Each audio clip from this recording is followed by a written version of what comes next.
Bonjour Hervé, j'ai remarqué les toiles là qui sont accrochées au Cap-Tyrin. On m'a dit que vous pourriez peut-être m'en parler puisque vous êtes le beau-père du peintre, de l'artiste. Le gendre. C'est Jean? Le gendre. Le gendre, d'accord. Et comment s'appelle le gendre?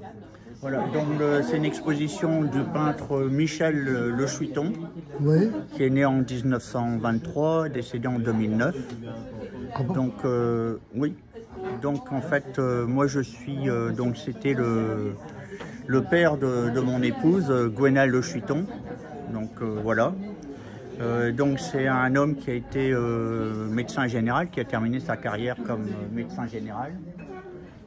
Donc il a, après savoir fait... Dans la marine? Dans la marine, oui. À Brest? À Brest et dans les différents ports atlantiques.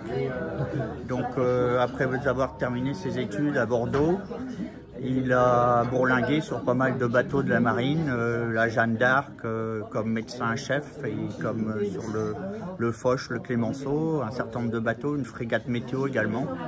Donc c'était après la guerre, hein, dans les années 50 à 65. Et donc c'est là qu'il a, subi, on va dire, toutes les tempêtes d'hiver aussi sur ces gros bateaux. Et il a commencé à peindre surtout les mers sur des cartes marines à bord des bateaux. Alors sa passion vient surtout de celle de son père à lui, Fernand Le Chuiton, 1893-1968, qui était un peintre qui a exposé partout en France dans les 30 plus grands musées, qui a eu des prix internationaux. Un grand homme qui était également médecin général, qui avait été nommé par De Gaulle directeur central du service de santé des trois armées, et qui à la retraite était président de l'ARC et de l'Académie de marine.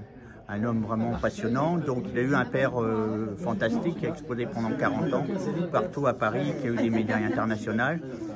Et ce fils-là, donc, qui a grandi avec son père, a évidemment été complètement imbriqué dans la passion de son père, qui peignait surtout sa façon de peindre. Sa façon de peindre post-impressionniste. Bon, il a toujours eu beaucoup d'humilité. Michel Le Chuiton, le peintre qui est dans l'exposition aujourd'hui, il savait qu'il n'avait pas du tout le talent de son père, mais quand même, on voit qu'il peint très bien. Il a peint beaucoup avec son père quand il était adolescent. Il a vu peindre. Il a appris beaucoup avec lui, il n'a peut-être pas le don et la fougue de son père à lui, mais il était passionné par la mer et moi je trouve que l'exposition, surtout des tableaux de mer, surtout on me dit des tableaux où on voit que la mer, le ciel et la mer, vus d'un bateau finalement, il réussit à donner des volumes et des teintes qui sont celles de la réalité et ça si rend vous voulez, on beaucoup... peut s'approcher d'une toile. Voilà. Pour commenter, ce sera plus en facile. Particulier, voir cette toile, bon, c'est une toile vue d'un hublot en fait. Il réussit là-haut, ici, il réussit à quand même à donner des volumes de mouvement à la mer. Ouais, avec beaucoup de tempêtes, alors c'est, on va dire que les volumes, c'est pas facile de rendre tout ça. Et après, en fait, alors il a peint quand il était en activité, il a pas peint beaucoup. Il a peint beaucoup quand il était à la retraite. Ah, ok. Il était à la retraite à partir de 1985. Et là, comme il était donc